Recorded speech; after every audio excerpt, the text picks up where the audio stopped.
Bonjour et bienvenue dans ce nouveau podcast Luxury Insight en partenariat avec fashionnetwork.com. Aujourd'hui, nous avons le plaisir et l'honneur de recevoir Clarisse Rey, qui est la directrice générale de Défi la mode, la fédération des fédérations.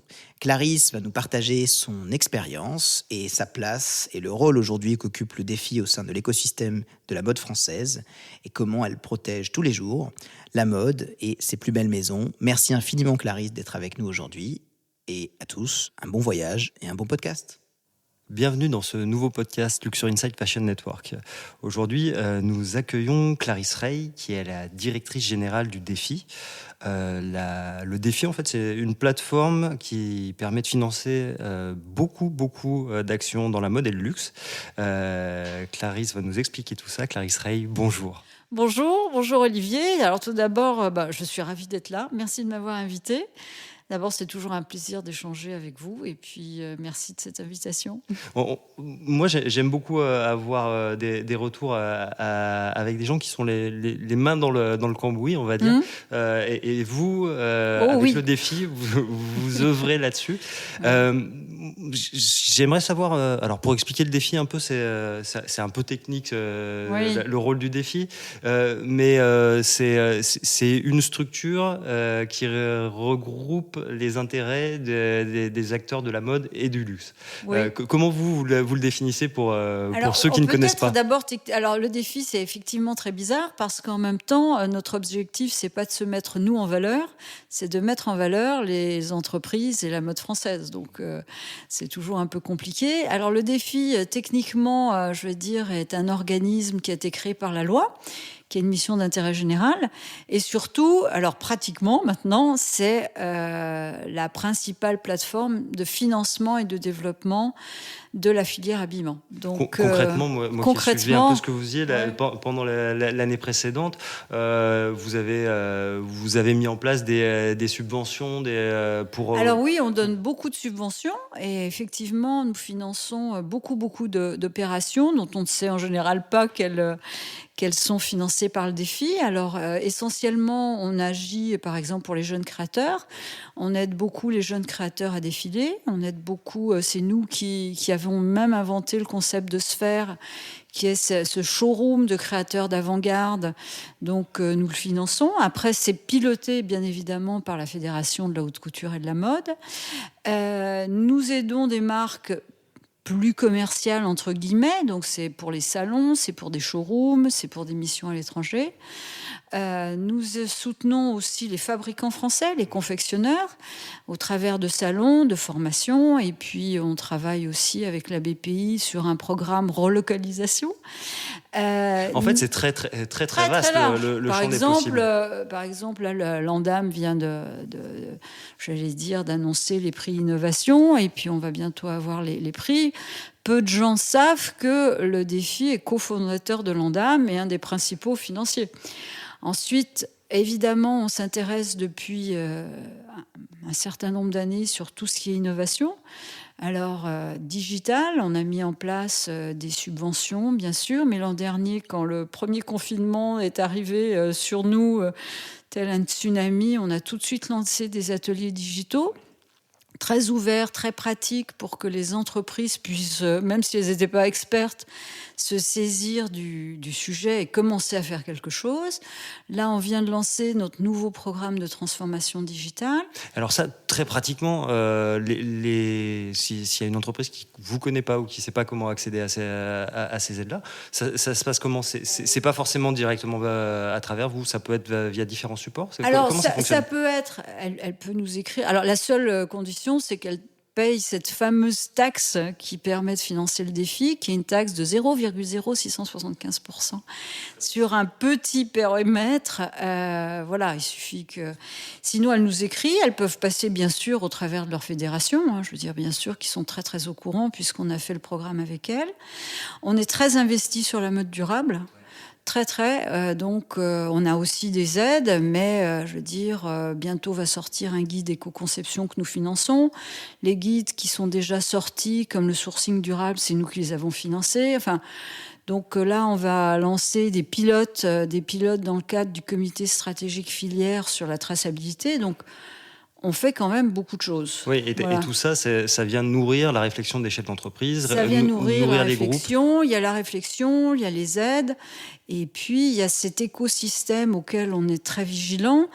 Par exemple, de façon constante, on a un œil sur des entreprises qui sont dans la fashion tech, qui ne payent pas la taxe, qui ne la paieront jamais, mais par exemple pour aider les entreprises. Là, tout à l'heure, je recevais, une jeune start-up Foam d'ailleurs, qui est dans la seconde main.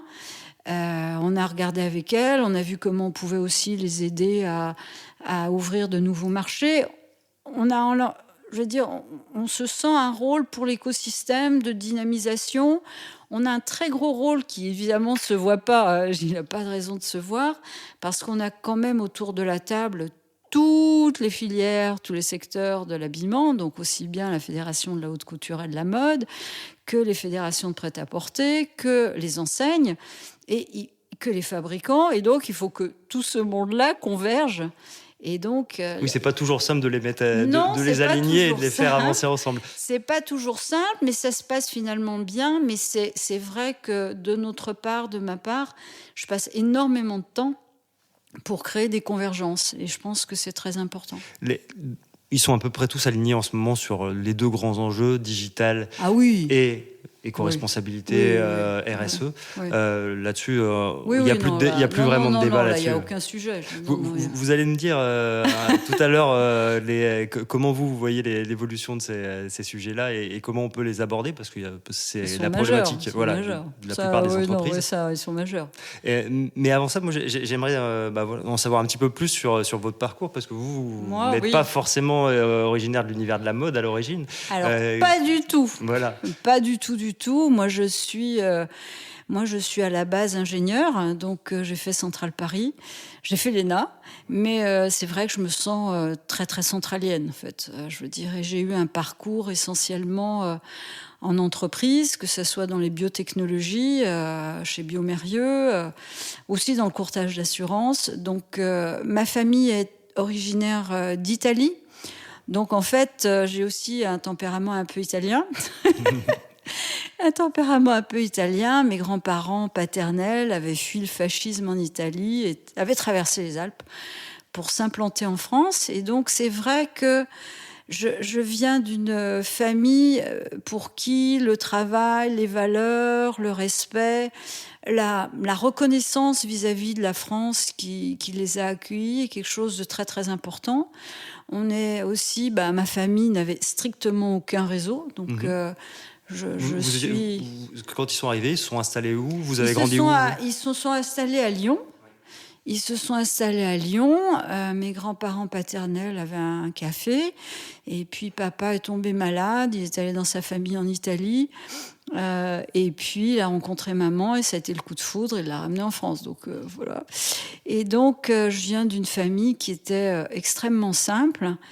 Et dont je remercie encore mes parents, et j'ai encore la chance de les avoir, vraiment de ces valeurs. J'étais fille unique, je suis toujours fille unique d'ailleurs.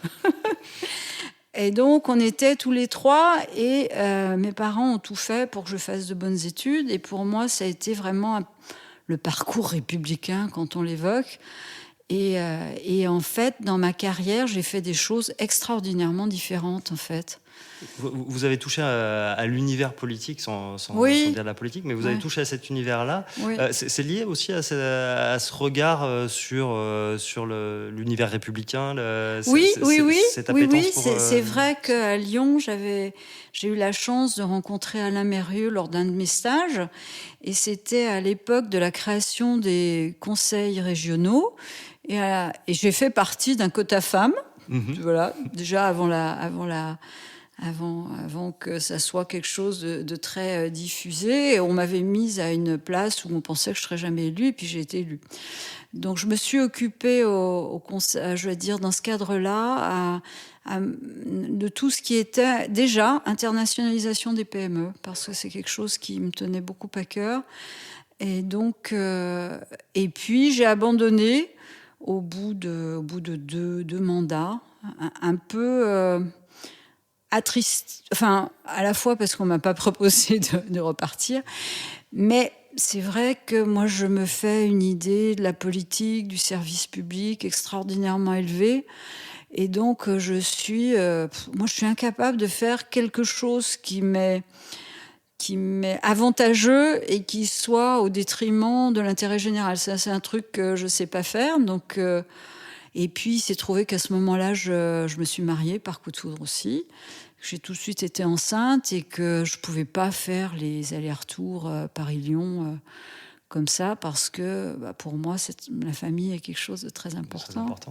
Voilà. Et qu'est-ce que vous gardez de cette époque-là est-ce que vous en gardez une formation, un souvenir particulier, quelque chose qui a marqué votre carrière derrière, de toucher à la politique de ce type-là? Ça a eu un impact? C'est-à-dire qu'avec Alain Mérieux, quand il y avait Alain Mérieux, c'était extraordinaire, quoi, parce que lui, c'est un grand chef d'entreprise. Il a à la tête de très très belles entreprises.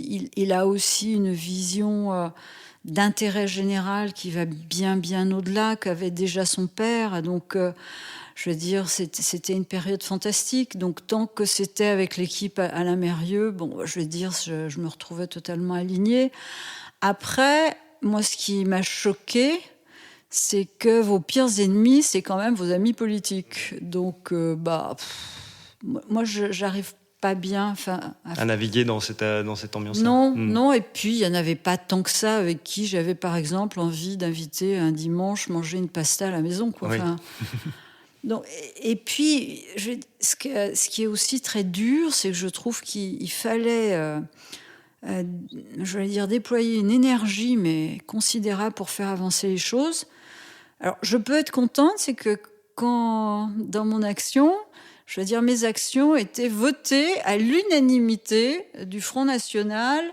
Alors, il n'y avait pas d'extrême gauche à l'époque. Le plus à gauche, c'était les écologistes. Tout le monde votait mes actions parce que j'avais absolument refusé des décisions politiques, genre embaucher, moi j'appelle ça des fils d'archevêque, parce que si, parce que ça, j'avais refusé. Comme on s'occupait d'international et à l'époque, il y avait des antennes à l'étranger, je refusais que ça serve à organiser des voyages pour certains politiques. Alors évidemment, à chaque fois, je veux dire, ça créait des tensions, mais je leur ai dit non, parce que sinon vous tuez l'opération, quoi. Oui. Il faut rester sur une ligne de crête.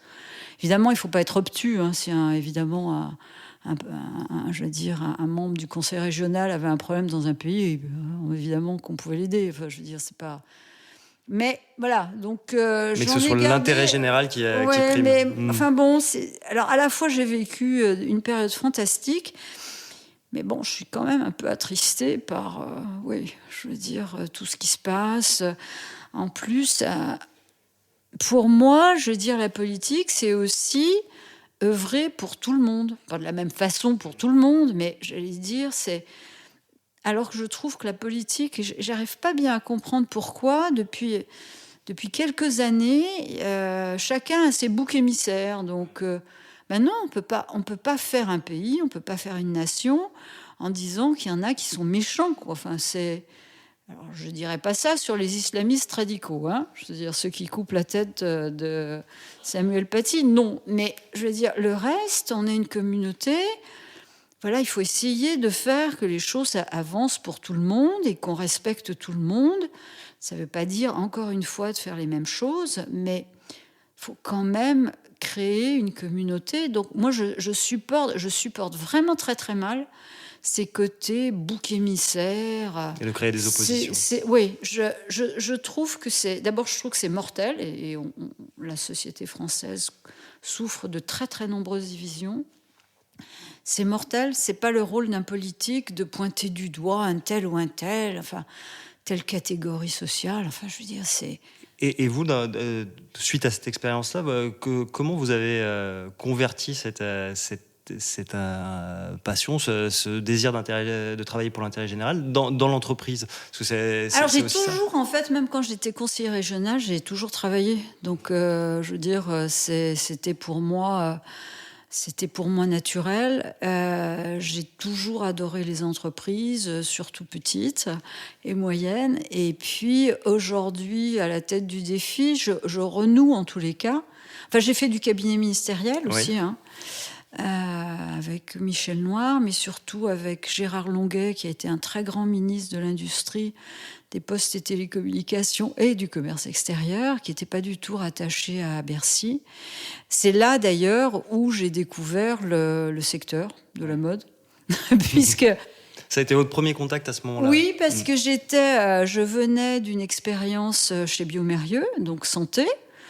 Donc, je me suis retrouvée au cabinet de Gérard Longuet. On m'a dit, tiens, tu vas t'occuper des biens de consommation. Alors, bon, déjà, pour moi, la santé dans les biens de consommation, c'était pas un concept totalement évident. Et on m'a dit, tiens, il y a la mode. Donc, la mode, je suis une femme, donc je m'y intéressais. Maman me faisait des robes absolument extraordinaires quand j'étais jeune. D'ailleurs, à une autre époque, maman aurait pu être créatrice, je pense, tellement elle avait du talent. Et alors, j'ai découvert ce secteur. Moi, comme à chaque fois, quand je découvre quelque chose, je plonge dedans. Je vais sur le terrain, je parle à des entreprises. Et donc, j'ai découvert ce secteur. Je le trouve extraordinaire. Hein. Alors là, moi, ingénieur, j'ai une passion pour ce secteur-là parce que, d'abord, il est complexe et que sans doute, j'aime bien un peu les choses complexes. Mais il allie créativité, innovation. Je veux dire, il est en avance de phase dans les évolutions sociétales. On y rencontre des gens passionnants, investis. Je connais honnêtement aucun autre secteur où, quelle que soit, je veux dire, la position dans une entreprise, les gens ne soient pas... ils sont passionnés, Oui. quoi. Comment vous expliquez que, de manière plus générale, c'est pas considéré comme un secteur hyper dynamique, c'est pas considéré comme un secteur d'avenir. Comment vous expliquez ça, vous qui fréquentez tous ces chefs d'entreprise, tous ces gens passionnés au quotidien? Alors ça, pour nous, on a essayé, on essaye, on continue d'essayer, mais il faut quand même le reconnaître, un succès très très limité. Je veux dire, les pouvoirs publics français, les politiques français ne considèrent pas la mode comme un secteur sérieux, si vous voulez. Donc alors nous, on avait financé une étude réalisée par l'IFM, qui sont les grands chiffres de la mode.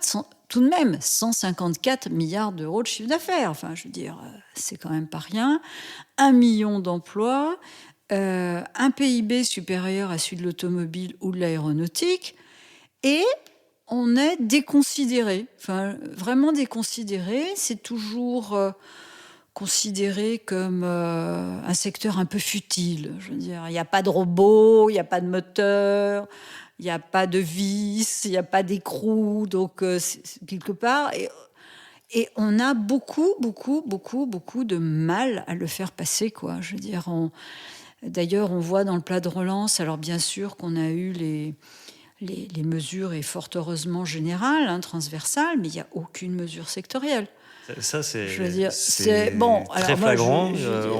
On a des choses sur l'aéronautique, l'automobile, l'hydrogène, la pharmaceutique. Tout ça, encore une fois, est très bien. Je trouve ça très, très bien, très important pour la France. Moi, j'avoue que je suis pour l'industrie française, je suis pour le développement de l'industrie française, je suis pour que l'industrie se développe, innove. Mais je veux dire qu'on en arrive... Je sais. Alors, je pense que ça vient aussi du fait que dans l'organisation institutionnelle, je veux dire, par exemple, à Bercy, on a des inspecteurs des finances, on a Corps des mines, tous des gens très bien, sauf que ils comprennent pas la mode. Ça veut dire quoi? Qu'est-ce qu'ils ne comprennent pas par rapport à l'aéronautique ou c'est-à-dire que l'aéronautique, ils l'ont vu, j'allais dire, dans leur cursus scolaire, mais ils ne la connaissent pas. Alors, honnêtement, ce qui m'agace un peu, c'est que quand on a 154 milliards d'euros de chiffre d'affaires, peut-être qu'on regarde un peu, c'est quand même un secteur leader dans le monde français. Enfin, et ils ne la connaissent pas. Et l'organisation fait que c'est pas considéré comme quelque chose d'important. Quand je regarde, par contre, ce qui se passe, alors de façon un peu structurée en Angleterre, évidemment en Italie, mais aussi, Je veux dire, aux États-Unis, ils ont parfaitement compris que les industries créatives avaient une puissance de développement, une puissance de rayonnement exceptionnelle. Donc, concrètement, pourquoi il faudrait que l'État investisse plus, ou en tout cas structure plus ces investissements dans le textile, dans la mode? On ne demande pas, je veux dire, ça ne serait jamais des investissements à la hauteur des aides qui sont données à l'automobile, à l'aéronautique. Mais un petit coup de pouce. Bon, je veux dire, je ne sais pas si vous voulez, il faut par exemple batailler sur le crédit d'impôt collection qui a été terriblement restreint. Or, ce sont des toutes petites sommes, mais cette conception que finalement il faut, je veux dire, c'est très important d'avoir toute cette fange créative parce que elle alimente tout l'écosystème. Par exemple, alors peut-être qu'on va gagner finalement, peut-être que ça va créer un déclic, mais par exemple, on va se poser tout à l'heure la question de la mode durable. Il y a tout de même des investissements à faire qui, encore une fois, n'ont rien à voir avec, je veux dire, les investissements de l'industrie 4.0 sur la traçabilité. Je veux dire, bon, ça coûte quand même un peu d'argent. Je veux dire, il n'y a pas de raison que, après tout, les marques ne soient pas soutenues. Enfin, pourquoi est-ce qu'elles en seraient exclues de ces dispositifs ? Parce que ça leur apporterait quoi finalement d'avoir un soutien sur ces points-là ? D'abord, elle pourrait aller, parce que là, pour le coup, traçabilité, il faut vraiment y aller très très vite, vraiment très très vite, parce que c'est un peu la brique de base qui permet après de pouvoir, j'allais dire, d'abord être transparent vis-à-vis du consommateur, parler du client, parce que le client, lui, exige de la transparence. Alors, afficher une transparence quand vous n'êtes pas sûr que les choses sont faites vraiment, c'est quand même un peu moyen, et on voit qu'il y a des entreprises qui sont un peu border là-dessus. Mais du coup, ça permettrait d'aller très vite. Donc en fait, ce qu'il faudrait en termes d'aide de l'État, c'est sur ces grands points qui sont de plus en plus stratégiques, oui, qu'on puisse activer des choses. Oui, et par exemple, même pour le digital, la transfo digitale, alors là aussi, c'est pas des sommes énormes, mais tout de même. Surtout que la mode, c'est l'un des secteurs, alors évidemment pas autant que l'hôtellerie, la restauration m'a été très, très impactée par les confinements quand même. Enfin bon, je veux dire, fermeture, etc. Donc, il a été très impacté. Ça vient après plusieurs années difficiles. On rappelle quand même les gilets jaunes, on rappelle les grèves des retraites, puis les confinements. Donc, c'est pas totalement indécent de se dire que, non pas pour...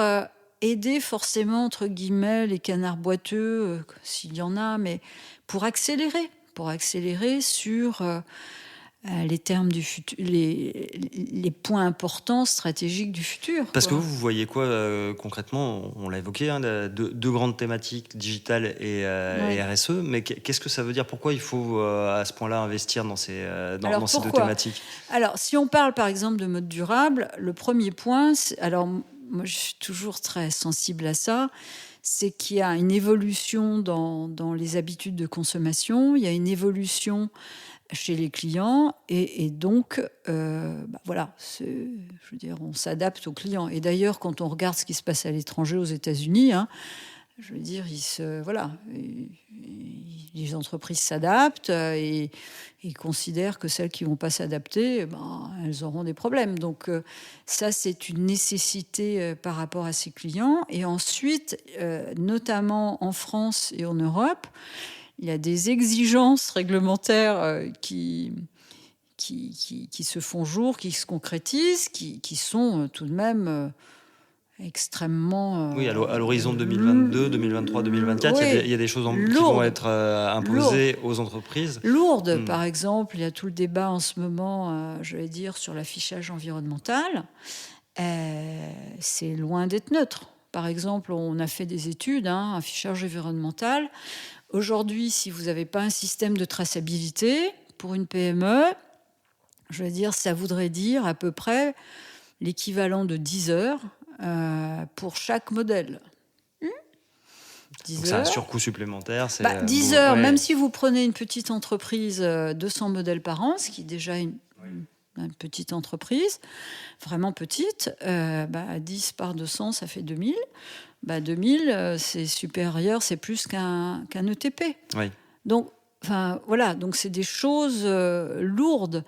Ensuite, il y a des vrais débats. Donc, si vous voulez, entre l'exigence du consommateur, l'exigence des clients, l'évolution des habitudes de consommation et les exigences réglementaires... Ça fait pas mal de raisons d'y aller. Ça fait beaucoup de raisons d'y aller. Maintenant, le digital, alors, le secteur est plutôt en retard. Il faut quand même le dire, parce que la révolution... numérique, c'est plutôt les années 2000. Donc, mais maintenant, aujourd'hui, il y a un total basculement. Et là, ce que je dis toujours aux entreprises, attention, ça ne veut pas dire simplement le site de e-commerce, quoi. Je veux dire, ou parce qu'on poste des jolies images sur Instagram. Ça veut dire quoi alors? Qu'est-ce qu'on doit construire? Beaucoup. Alors, c'est pour ça qu'en temps 1, j'allais dire, de notre programme, il y a une journée Vision 360 et il y a la proposition faite aux entreprises de remplir un cockpit, de réaliser un cockpit pour se rendre compte là où elles en sont, parce que la révolution digitale, ça touche tous les aspects de l'entreprise. Ça touche une partie de la création, alors maintenant, parce qu'il y a des... Alors, techniquement, je veux dire, pour faire des modèles, vous avez maintenant des logiciels 3D, etc. Mais ce qui est en train d'arriver, on en avait parlé, c'est une mode digitale. Oui. Et là... De créer des vêtements pour l'univers digital. Pour l'univers digital.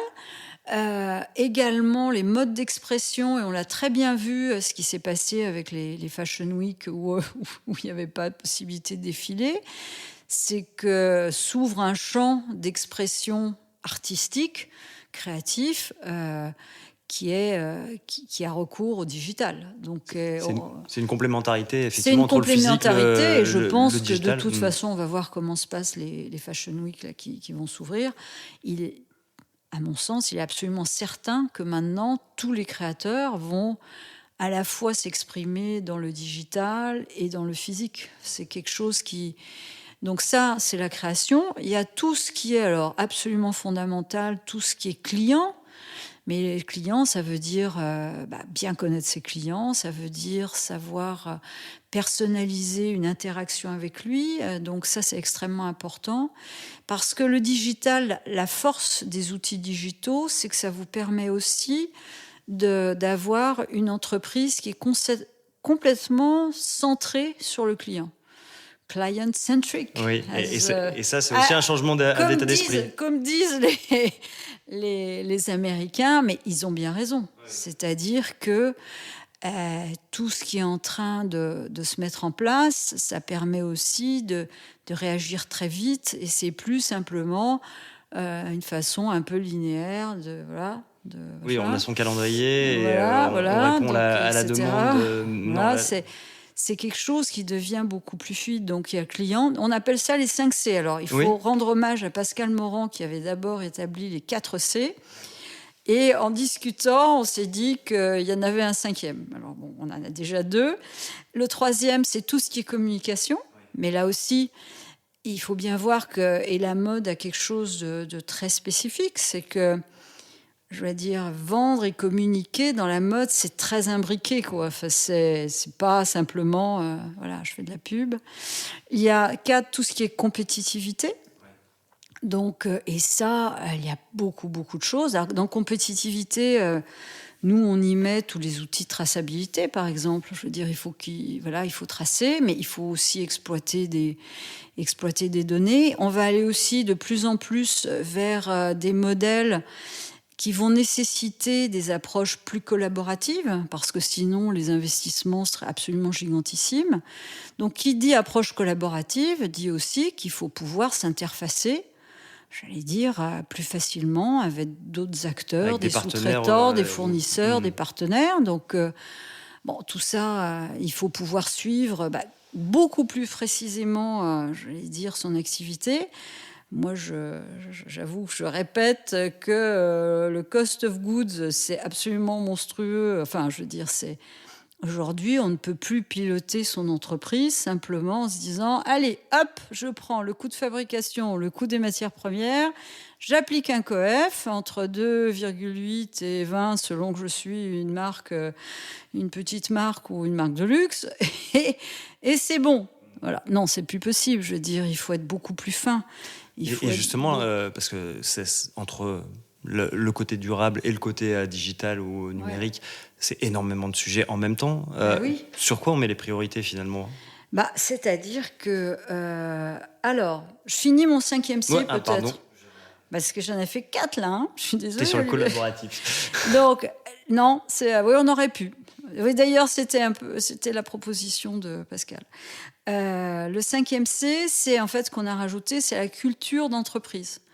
C'est-à-dire que le digital permet cette agilité, cette résilience, cette capacité, alors beaucoup de test and learn, on lance quelque chose et puis une semaine après, on en tire des conséquences et on ajuste. Ça permet aussi de partager l'information. Donc, c'est aussi une autre façon de manager l'entreprise. Donc, les 5 C. Alors maintenant, où est-ce qu'on met la barre ? On n'est pas obligé de faire tout en même temps, mais il faut déjà commencer par quelque chose. Donc, dans la mode durable, alors d'abord, on peut suivre la formation défi, bien sûr. On a accès à des aides sur ces deux sujets-là. Il y a tout le travail, et je vais dire, et les compétences des fédérations qui aident. Moi, ce que je dirais, c'est que côté mode durable, le point important, c'est déjà de travailler, enfin, de faire en sorte qu'on a un sourcing matière et évidemment fabrication qui sont de mon niveau. Je veux dire, parce que... On est capable de savoir d'où ça vient, quel est le type de matière. Et puis, les matières, recourir... Alors moi, je suis très pour recourir dans l'immédiat, quand on est une PME, à des labels. Je veux dire, parce que, bon, on ne va pas pouvoir tout réinventer la roue. Ce sont des labels qui vous permettent, vous prenez de l'Ecotex, etc. C'est des labels de bon niveau. Moi, j'avoue que je suis très, très sensible à tout ce qui est aussi humain, éthique, parce que je trouve très, très lourd, très, très dur qu'on... Je veux dire, des vêtements puissent être fabriqués dans des conditions extrêmement dramatiques. Et là-dessus aussi, il y aura un retour de la part du consommateur qui est... Oui, alors le consommateur, il n'est pas toujours logique, parce que honnêtement, quand il voit un jean à 9 €, s'il pense que le jean a été fait dans des conditions éthiques... Moi, j'ai du mal à penser que le consommateur se rend pas compte. Après, il y a des nécessités économiques, ça c'est vrai. Je veux dire, surtout, elles vont se renforcer, les nécessités économiques. Mais je veux dire, quand on dit oui, il faut absolument donner de l'information au consommateur, oui, mais enfin, si un consommateur qui achète un jean à 9 € ne se dit pas qu'il y a un bug, je veux dire... C'est aussi là-dessus qu'il faut le sensibiliser, d'avoir ça comme repère. Mais en même temps, c'est vrai que vous imaginez... alors, c'est souvent malheureusement une femme qui vit seule avec 3 enfants, qui n'a pas un job extraordinaire ou pas de job, elle ne peut pas faire autrement. En même temps, il ne faut pas la culpabiliser. C'est tout un équilibre. En plus, je pense que si on commence à faire attention à la manière dont les tissus sont fabriqués, la confection est réalisée, si c'est dans des conditions éthiques, forcément que même l'impact environnemental il est meilleur, quoi. Ça va quand même un peu de pair. Donc moi, je commencerai vraiment par sourcing éthique. Je commencerai par regarder traçabilité. Donc là, nous, on va lancer des pilotes traçabilité dans le cadre du comité stratégique filière. Il y a un webinaire lundi pour informer sur ces pilotes. Dans le cadre du CSF, on a fait un gros travail pour mettre en évidence les meilleures, en tous les cas l'an dernier, les meilleures solutions. Donc, c'est déjà une indication. Mais ça permet effectivement aux entreprises de s'orienter Là, et d'aller chercher on va travailler avec notamment l'ADEME pour que les entreprises puissent avoir des aides sur ce sujet-là, parce qu'on considère que c'est très, très important. Et ensuite, la clé, c'est vraiment l'éco-conception.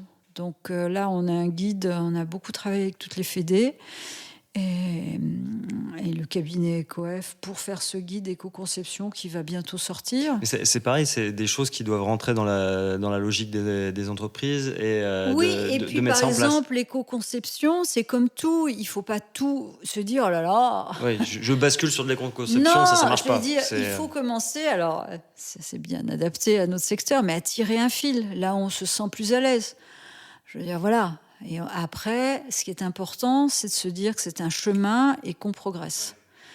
Donc, alors, sur le digital, maintenant, c'est d'abord cette prise de conscience que le digital est indispensable. Moi, je pense qu'à horizon de quelques années, les entreprises qui ne se seront pas plongées dans le digital ont peu de chances de survie.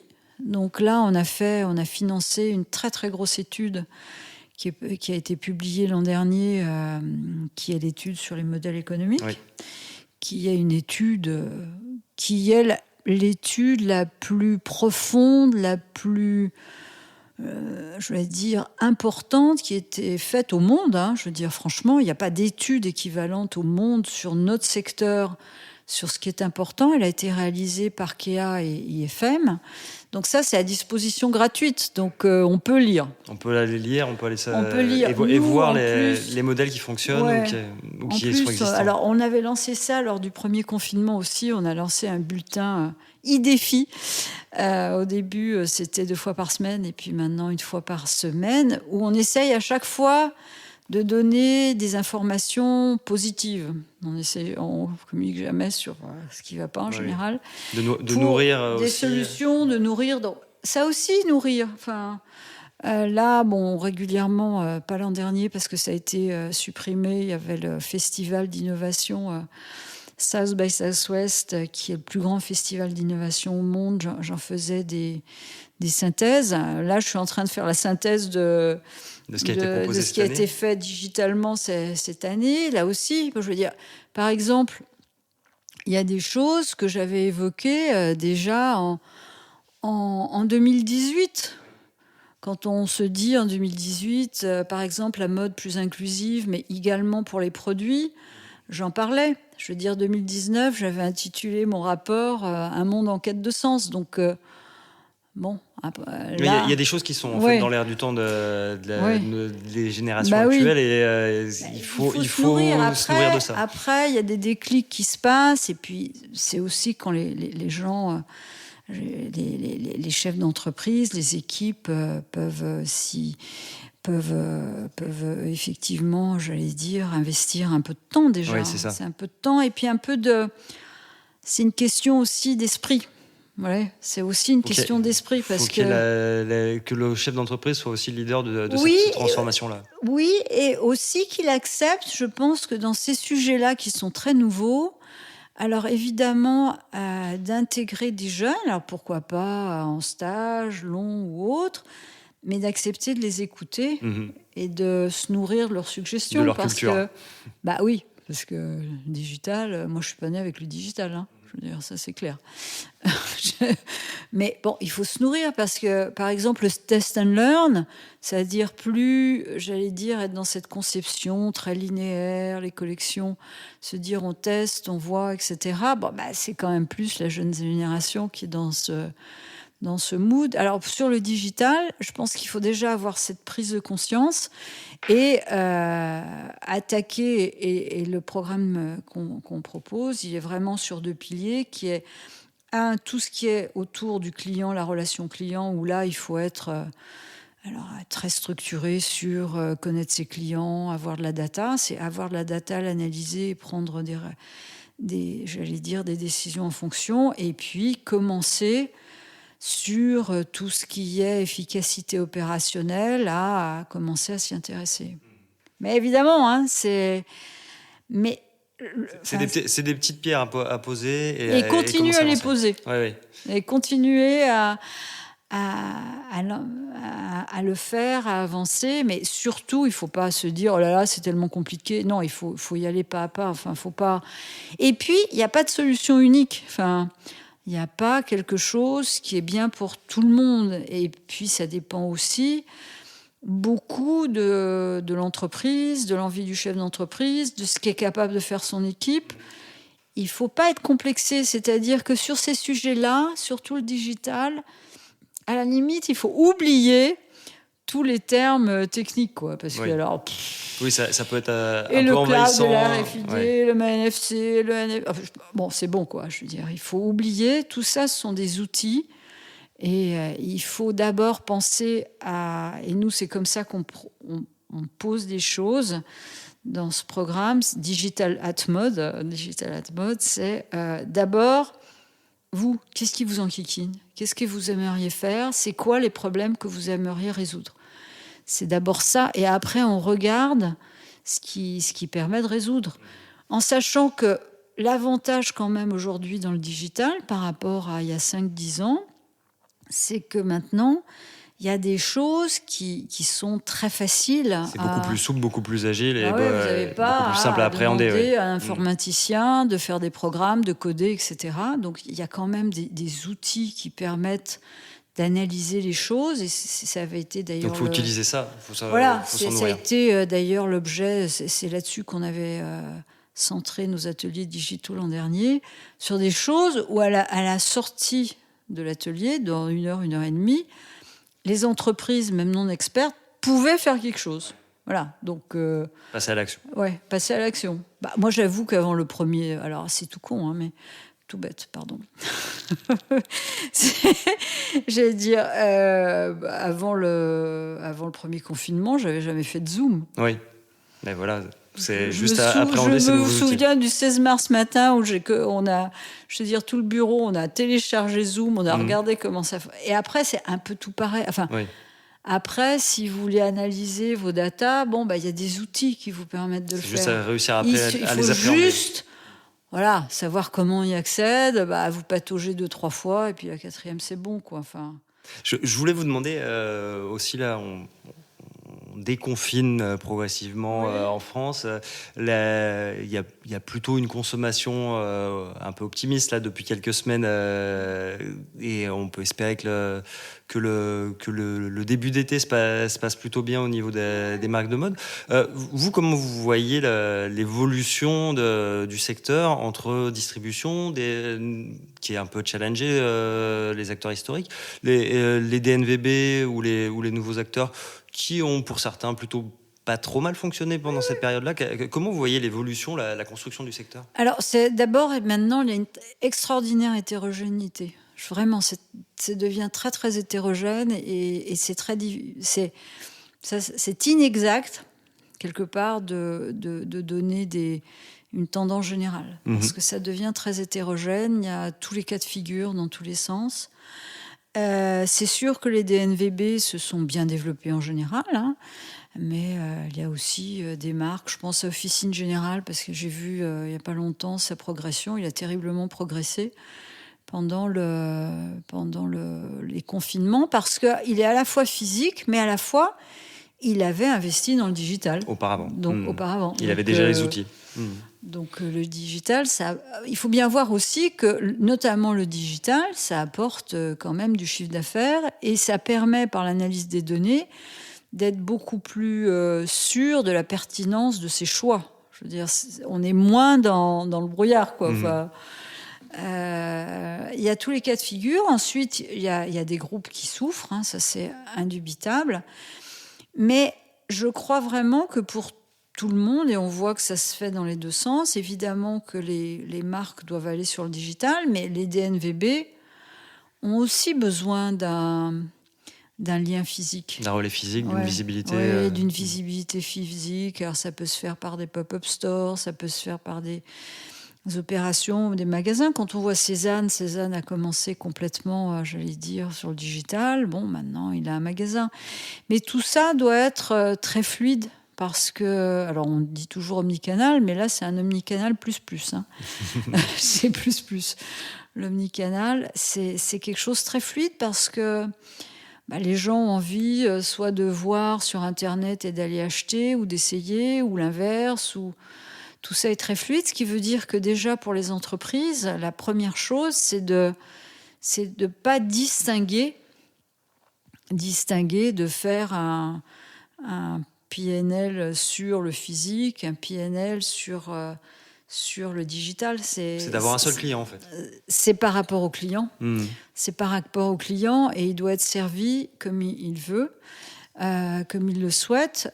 Donc ça se renforce beaucoup. Donc ça veut dire que les indicateurs au sein des entreprises doivent vraiment prendre ça en compte, c'est-à-dire de pas pénaliser l'un ou l'autre. Je veux dire, ça doit être quelque chose. Donc ça va être une des transformations ouais, là qu'ils vont devoir appliquer, parce que pour l'instant, on n'était pas sûr que ce soit rouvert, mais là, il va falloir le vivre de cette manière-là. Oui, et puis, je crois que le physique va toujours être important quand même. Toujours. Alors, évidemment, ça change la nature des magasins. Il faut que les marques, enseignes, investissent dans leurs vendeurs, qui doivent être les premiers ambassadeurs de leur marque. Donc, ils ne sont pas là simplement pour plier et déplier, quoi. Hein. Je veux dire, donc, ça change des choses, ce qui est en même temps génial, je veux dire. Et ce sera plus intéressant pour tout le monde à l'arrivée. Ça sera plus intéressant pour tout le monde. Ça sera aussi, ça permettra aussi d'investir dans les gens. Il y a moins de turnover. Et puis, quand on connaît quelqu'un qui est bien, on a envie de lui parler. Et ça peut se coupler aussi avec le digital, parce qu'on a vu, ça a commencé vraiment très fort pendant le premier confinement en Chine. Cette façon aussi d'échanger avec des vendeurs sur le digital. Donc, vous pouvez très bien voir un vendeur, et puis dans un magasin, et puis après, vous en avez besoin, et vous pouvez échanger avec lui sur le digital. Donc, d'avoir une relation via un échange sur smartphone. Voilà. Et donc, il y a tout de même certaines marques de luxe qui ont mis ça en place très, très, très, très vite, avec le premier confinement. Hein, et c'est quelque chose qui va se pérenniser, a priori. C'est quelque chose qui... Oui, parce que maintenant, en plus, quand l'habitude est prise, elle est prise. Et par ailleurs, je crois qu'il faut avoir en tête que les jeunes générations, elles font plus elles considèrent plus qu'il y a une vraie frontière entre le digital et le physique. Oui. Ils naviguent très souplement de l'un à l'autre. Et puis, c'est plus sympa. Mais évidemment, il faut le mettre un peu en place, quoi. Oui. Il y a une période de transition, mais vous êtes plutôt optimiste sur la partie créative, sur la partie de l'avenir de la mode française. Ah oui, moi, je suis absolument optimiste, même si il est certain qu'il y aura, des groupes ou des marques qui vont souffrir, voire disparaître. C'est cette hétérogénéité-là, mais le dynamisme qui arrive est très, très puissant. Avec toute la créativité dont vous parliez, le digital... Oui. Et puis la France, c'est vrai que la France, c'est une politique constante de la Fédération de la haute couture et de la mode, qui a toujours conservé, et le défi est là pour aider, cette importance vis-à-vis de la création et de la création d'avant-garde. Alors évidemment, vu de loin, on se dit, qu'est-ce que c'est que ces trucs ? Des toutes petites entreprises, elles ne sont pas nombreuses. Pourquoi les aider ? C'est tout petit. Mais c'est essentiel parce que ça rythme l'ensemble. Et c'est une caractéristique française que n'ont plus les autres pays, parce que les autres pays n'aident pas cette frange hyper créative. Donc on en a besoin de cela. Ah oui, moi je suis absolument convaincue, vraiment convaincue, et c'est quelque chose que partagent tous les administrateurs du défi. Vous voyez, donc ça c'est un point très positif, et nous c'est vrai qu'on a une part importante de notre budget pour aider la créativité, pour aider l'Andam, pour aider aussi... on soutient financièrement aussi la plateforme digitale de la fédération. C'est très important. Et ça, c'est partagé. Et on aide aussi, alors, par exemple, aussi, ce que font les autres fédérations pour aider des jeunes entreprises qui ne sont pas, je veux dire, d'avant-garde, mais qui aussi sont très intéressants, comme on aide le programme, je veux dire, du prêt-à-porter féminin. C'est Talent. Talent, oui. Je veux dire, c'est nous qui le finançons. Après, c'est effectivement la fédération qui le pilote, hein, mais c'est nous qui le finançons. Et ça aussi, c'est très important. C'est l'écosystème de demain, tout ça. Oui. Et puis, j'allais dire, quand il y a eu ce débat See Now, Buy Now, où la France n'a pas vraiment voulu aller, je veux dire, parce que les grandes maisons, elles peuvent très bien, du jour au lendemain, mettre le See Now, Buy Now. Elles ont suffisamment de moyens pour, dès le lendemain d'un défilé, montrer, vendre les produits. Les produits de la collection. Les produits de la collection. Ils n'ont pas voulu y aller en disant non, parce que d'une part, on a besoin de la créativité. Les jeunes créateurs ne pourraient pas suivre. Et puis, quand on monte quelque chose de très nouveau, il faut quand même quelques mois, voire quelques années, pour s'y habituer.